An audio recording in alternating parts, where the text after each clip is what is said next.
Hi, I'm Catherine Mora. I am the head book coach and publishing director of Change Empire Books, where we help coaches, speakers, and aspiring thought leaders write beautiful books and get them out into the world.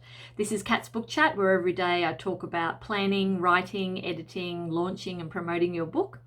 Today's topic is printing versus print on demand. Now, this is a pretty confusing area for a lot of people, so I wanted to do a quick video to clear that up. Now, printing is when obviously you're printing a whole bunch of books and then you're selling them. Now, this has its pros and cons, as does print on demand. So when you get books printed up front, this probably means that you're going to distribute them yourself. And I have done another video on that you can refer to. I'm not a big fan of doing that unless you absolutely need to, or unless it really makes sense for you, because it's extra labor, extra mucking around. You're like buying envelopes and going to the post office and all that sort of thing. So for me, it's not really an option. The only exception to that is if you're doing maybe color kids books or recipe books where printing on demand might not be an option, and therefore, you really need to do that to make it work. Now, there are options for you to actually use a distribution service, but then you're going to be paying them for warehousing, and you'll also pay them a percentage of the sales because they're obviously taking care of all the shipping. So you do lose a little bit on the margin. So let's talk about the benefits of printing though. The cost per book is going to be lower because of your economies of scale. Therefore, your book price could be lower for the consumer or the buyer, and your margin will be higher because obviously, even if you kept the book the same price for the reader, for the purchaser, then your margin's higher because the cost per print has been lower. So as an example, I think my novel was about $8 or $9 print on demand, but when although I had 1,500 printed at one point, it was only like $3 something per copy. So there's a massive difference, although obviously other people are then taking their fees out at different stages, the distributor, the retailer, and stuff like that. So you really need to look at, do you want to distribute your book yourself, in which case getting it printed up front is going to make sense. And if you don't want to print it yourself and you're paying a distributor, how does that all work out? You have to find a distributor and talk numbers with them.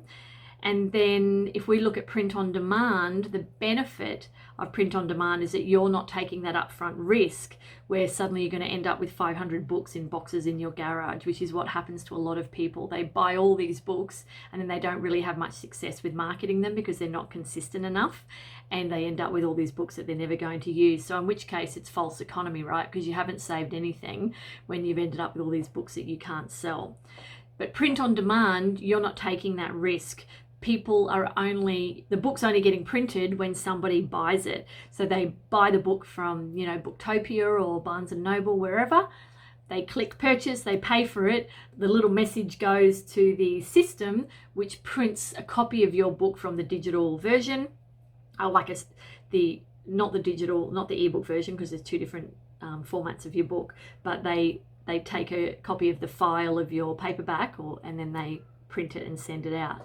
Now, the downside to doing that is obviously the costs are higher per print, which means your book cost has to be higher, but also delivery time. So if you go to a bookstore online to order the book and it says it would be 30 days, it's probably because it's printing on demand, and a lot of people can't be bothered to wait 30 days. Whereas if your book was pre-printed and sitting in a warehouse, it might be 1 day, 2 days, 3 days, 4 days delivery, and people are much more accepting of that. So there is a bit of a balancing act there, but I say to all my new clients, pretty much just go print on demand unless you've got, children's book or recipe book where color is going to be an issue, because you want to see what the demand is like in the market before you spend that extra money on printing. If you do speaking gigs, you might print 50 or 100 to take with you, but you're not sending them out to people and putting a shop on your website and that sort of thing. My face is very itchy all of a sudden. What else have I got here? Print on demand, slower to deliver. Yes. I think I've covered everything. How brilliant am I? Yeah, and look, just overall, I would say digital books are very popular and do sell well because they're instant delivery, and we're all about instant gratification these days. But I do feel like paperback books still maintain popularity, and I think they're actually making a bit of a comeback. So you do need to consider this. Anyway, I hope that was helpful. Do drop me any questions below, or feel free to PM me anytime about your book idea and if it might be a good idea for you right now in your business. We can have a chat. And I'm going to drop a link below to my 45-step book writing and publishing checklist. And until next time, happy writing.